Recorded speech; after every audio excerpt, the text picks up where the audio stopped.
সবাইকে শুভ শারদিয়া। আজ চতুর্থী, যেখানে সবাই মহালয়া থেকেই ঠাকুর দেখা স্টার্ট করে দিয়েছে, সেইখানে তো আমার শপিংই করা হয়নি। যাই হোক, ফাইনালি আজকে শপিং করতে বেরিয়ে কয়েকটা ঠাকুরও দেখে নিলাম, ঠাকুরও দেখা হলো, শপিংও করা হলো, বেশ কিন্তু মজা লাগলো। এই প্যান্ডেলগুলো এত সুন্দর করেছে, এই প্যান্ডেলটার বাইরেটা যতটা সুন্দর, ভেতরে তো ততটাই সুন্দর, মানে আরও সুন্দর। তোমরা দেখো, ভেতরে ছোট ছোট প্রদীপ জ্বলছে, এই প্রদীপগুলো সব আর্টিফিশিয়াল।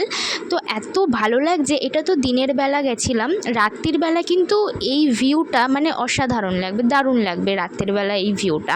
আর ঠাকুরের মুখটা তোমরা জাস্ট দেখো, ঠাকুরটাও একদম এত সুন্দর মুখ, খুব সুন্দর এই ঠাকুরের মুখ। ওই প্যান্ডেল থেকে বেরিয়ে চলে এসেছিলাম আরেকটা প্যান্ডেলে। এই প্যান্ডেলটাও এত সুন্দর করেছে, এটা একটা মহাকাশ টাইপের থিম করেছে।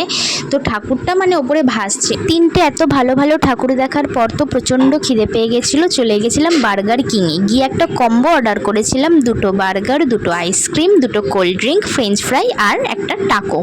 তো ভালো করে পেট পুজো করে নিয়ে চলে এসেছিলাম শপিং করতে। ভেবেছিলাম জিন্স কিনবো, কিন্তু এই জামাগুলোর প্রতি আমার এত ভালোবাসা, আমি এগুলো দেখে আর মানে জিন্সের দিকে আর যেতেই পারিনি। আমি এখান থেকেই একটা ড্রেস পছন্দ করে নিয়ে নিয়েছিলাম, আর নিজের পছন্দের ড্রেস কিনে আমি তো বেজায় খুশি হয়ে গেছিলাম। তারপরে বাড়ির পথে রওনা দিলাম। এবার তোমরা দেখো, হ্যাঁ এটাই আমাদের বাড়ির রাস্তা। সারা জায়গা, সারা কলকাতা ঘুরে ঘাড়ে এসে আমাদের বাড়ির সামনে এরকম সমুদ্র হয়ে আছে।